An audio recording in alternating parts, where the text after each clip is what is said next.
ഈശോമിശിഹായ്ക്ക് സ്തുതിയായിരിക്കട്ടെ. കുടുംബം, തിരുക്കുടുംബം വിചിന്തനം നമുക്ക് തുടരാം. ഇനി മുമ്പോട്ടുള്ള എപ്പിസോഡുകളെല്ലാം നമുക്ക് വളരെ പ്രധാനപ്പെട്ട കാര്യങ്ങളാണ്.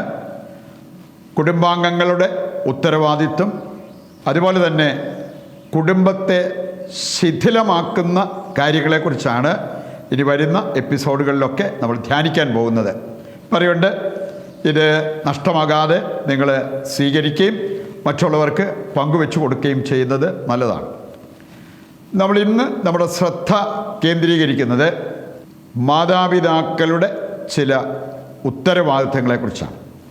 മാതാപിതാക്കൾ, കുടുംബാംഗങ്ങൾ, അവർക്ക് അവരുടേതായിട്ടുള്ള ഉത്തരവാദിത്വങ്ങളുണ്ട്. കാരണം കുടുംബം എന്ന് പറയുന്നത് ആദ്യത്തെ ദൈവിക സ്ഥാപനമാണ് എന്ന് നമ്മൾ കണ്ടു കഴിഞ്ഞു. ദൈവം സ്ഥാപിച്ച ആദ്യത്തെ കാര്യമാണ് കുടുംബം. അതുപോലെ തന്നെ നമുക്ക് മനസ്സിലാക്കാൻ സാധിക്കുന്ന ഒരു കാര്യം ഇതാണ്, കത്തോലിക്കാ സഭ നമ്മെ പ്രത്യേകം പഠിപ്പിക്കുകയും ചെയ്യുന്നുണ്ട്. ദൈവത്തെ ആദ്യമായി നാം കണ്ടുമുട്ടേണ്ടത് കുടുംബത്തിലാണ്. പറയുണ്ട്, വലിയ ഉത്തരവാദിത്വമാണ് കുടുംബാംഗങ്ങൾക്കുള്ളത്.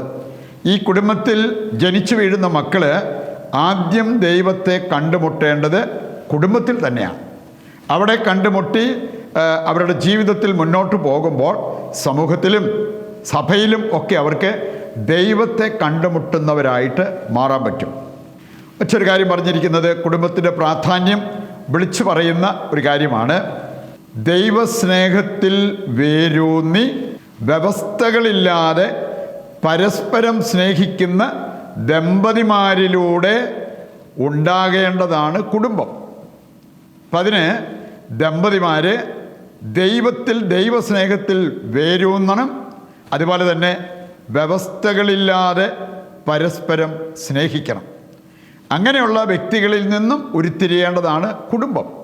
പറയുന്നത് തന്നെ കുടുംബത്തിൻ്റെ പ്രാധാന്യം ഇതിലൂടെയെല്ലാം നമുക്ക് മനസ്സിലാക്കാൻ വളരെ എളുപ്പമാണ്. കുടുംബാംഗങ്ങളുടെ ഉത്തരവാദിത്വം നമ്മൾ തിരിച്ചറിയുന്നത് വളരെ നല്ലതാണ്. നമുക്കിതിൻ്റെ വെളിച്ചത്തിൽ മാതാപിതാക്കൾക്ക് മക്കളോടുള്ള കടമ എന്ന് പറയാവുന്ന ഏതാനും ചില കാര്യങ്ങളാണ് പ്രത്യേകമായിട്ട് നമ്മളിവിടെ ധ്യാനിക്കാൻ പോകുന്നത്. മാതാപിതാക്കൾക്ക് മക്കളോടുള്ള കടമ, കുടുംബാംഗങ്ങൾക്ക് പരസ്പരം ഉണ്ടായിരിക്കേണ്ട കടമ, അത് നമുക്ക് മനസ്സിലാക്കാം. 8 പ്രധാനപ്പെട്ട കാര്യങ്ങൾ ഇതിൽ നമ്മൾ മനസ്സിലാക്കിയിരിക്കുന്നത് നല്ലതാണ്. ഒന്നാമത്തെ കാര്യം, ഒരു കുടുംബം എന്ന് പറയുന്നത് വിശ്വാസത്തിൻ്റെയും പ്രത്യാശയുടെയും സ്നേഹത്തിൻ്റെയും സമൂഹമായിട്ട് രൂപപ്പെടേണ്ടതാണ്. കുടുംബാംഗങ്ങൾ ഈ 3 കാര്യങ്ങൾക്കും പ്രാധാന്യം കൽപ്പിക്കണം. വിശ്വാസം, പ്രത്യാശ, സ്നേഹം. വ്യക്തിപരമായിട്ടും ഒരു കുടുംബമായിട്ടും ഈ 3 കാര്യങ്ങൾക്കും സ്ഥാനം കൽപ്പിക്കുമ്പോഴാണ് അത് ക്രിസ്തീയ കുടുംബമായിട്ട് ഉയർത്തപ്പെടുക. രണ്ടാമത്തെ കാര്യമാണ്, കുടുംബാംഗങ്ങൾ പരസ്പരം സ്നേഹിക്കണം, ബഹുമാനിക്കണം എന്നുള്ളത്. പൗലോസ്ലീഹ കൃത്യമായിട്ട് നമ്മളെ പഠിപ്പിക്കുന്ന ഒരു കാര്യമാണ്. ഭാര്യാഭർത്താക്കന്മാരുടെ കടമ പരസ്പരം സ്നേഹിക്കുക, ബഹുമാനിക്കുക. ഈ 2 കാര്യങ്ങൾക്കും അവരുടെ ജീവിതത്തിൽ സ്ഥാനമുണ്ടാകണം. അതുപോലെ ഒരു ക്രിസ്തീയ കുടുംബത്തിലെ എല്ലാ അംഗങ്ങൾക്കും പരസ്പരം സ്നേഹവും ബഹുമാനവും ഉണ്ടായിരിക്കണം. മൂന്നാമത്തെ കാര്യമാണ്, ത്രിത്വത്തിൻ്റെ സാദൃശ്യത്തിൽ ഐക്യത്തിൻ്റെ അടയാളവും പ്രതിരൂപവുമായി മാറേണ്ടതാണ് കുടുംബം. പറയുന്നത് തന്നെ കുടുംബാംഗങ്ങൾ നമുക്കറിയാം. കുടുംബത്തെക്കുറിച്ച് ചിന്തിക്കുമ്പോൾ തിരുക്കുടുംബം, ആ തിരുക്കുടുംബത്തിൻ്റെ സാദൃശ്യത്തിൽ വേണം നമ്മുടെ കുടുംബങ്ങൾ രൂപപ്പെടാൻ. ത്രിത്വത്തെക്കുറിച്ച് ചിന്തിക്കുമ്പോൾ അവിടെയും തിളങ്ങി വിളങ്ങിയ ഒരു കാര്യമാണ് ഐക്യം. പറയുണ്ട്, ഈ ഒരു ഐക്യം സാധ്യമാകാൻ, ഈ ഒരു ഐക്യം വളർത്തിയെടുക്കാൻ കുടുംബാംഗങ്ങൾ എല്ലാവരും ശ്രദ്ധിക്കേണ്ടതാണ് എന്ന് വചനം നമ്മെ പഠിപ്പിക്കുന്നു, സഭ നമ്മെ പഠിപ്പിക്കുന്നു. നാലാമത്തെ കാര്യമാണ്, ഭാര്യാഭർത്താക്കന്മാർ പരസ്പരം ആലോചിച്ചും പ്രാർത്ഥിച്ചും തീരുമാനമെടുക്കണം. ഇത് ചെയ്യുകയാണെങ്കിൽ പല കുടുംബ പ്രശ്നങ്ങളും മാറി നിൽക്കും. ഭാര്യാഭർത്താക്കന്മാർ പരസ്പരം ആലോചിക്കണം, ഒന്നിച്ച് പ്രാർത്ഥിക്കണം. അങ്ങനെയാണ് ഓരോ തീരുമാനവും എടുക്കേണ്ടത്. അഞ്ചാമത്തെ കാര്യമാണ്, മാതാപിതാക്കൾ എന്ന നിലയിൽ കുട്ടികളെ വളർത്താനുള്ള ഒരു സഹകരണം ദമ്പതിമാർ കാണിക്കണം. രണ്ടുപേരും ഒന്നിച്ചു നിന്ന് പ്രാർത്ഥിക്കുകയും ആലോചിക്കുകയും ഒക്കെ ചെയ്യുമ്പോഴാണ് മക്കളെ നല്ല രീതിയിൽ വളർത്തുവാൻ സാധിക്കുന്നത് എന്ന കാര്യം നമ്മൾ മനസ്സിലാക്കിയിരിക്കണം. ആറാമത്തെ കാര്യമാണ്, പ്രായപൂർത്തിയായ മക്കൾക്ക് അവരുടെ പഠന മേഖല, അതുപോലെ തന്നെ വിവാഹ ജീവിതം, അങ്ങനെയുള്ള കാര്യങ്ങളിൽ ഒരു തീരുമാനമെടുക്കാനുള്ള സ്വാതന്ത്ര്യം മക്കൾക്ക് നൽകണം. അവസാനത്തെ കാര്യമാണ്, മക്കൾക്ക് ദൈവവിളി ഉണ്ടെന്നുള്ള ആ ഒരു ചിന്ത അവരിൽ ഉയർന്നു വരികയാണെങ്കിൽ അത് തിരിച്ചറിയാൻ മാതാപിതാക്കൾ അവരെ സപ്പോർട്ട് ചെയ്യണം, അവരുടെ കൂടെ നിൽക്കണം.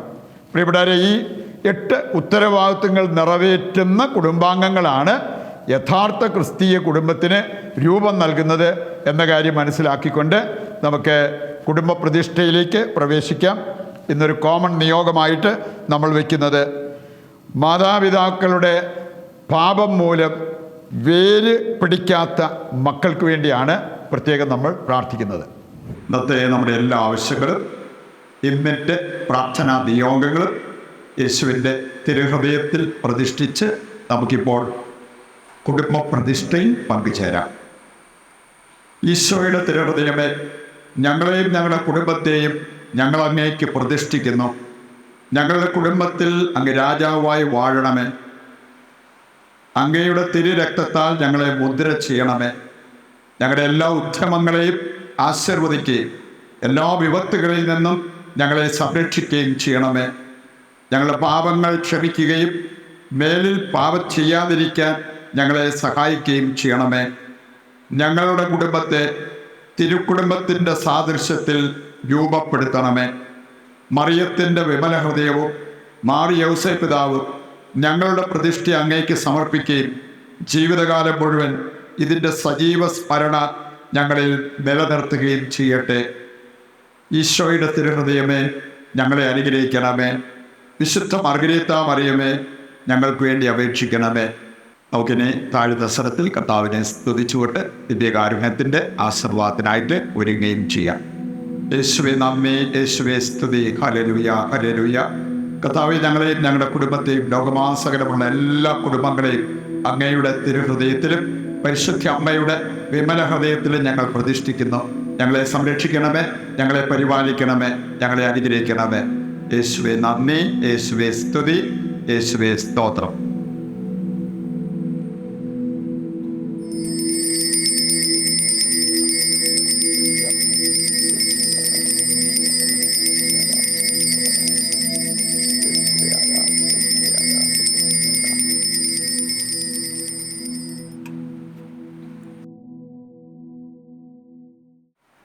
ഈശോയ്ക്ക് സ്തുതിയായിരിക്കട്ടെ. ദൈവം നിങ്ങളെ സമർത്ഥമായി അനുഗ്രഹിക്കട്ടെ.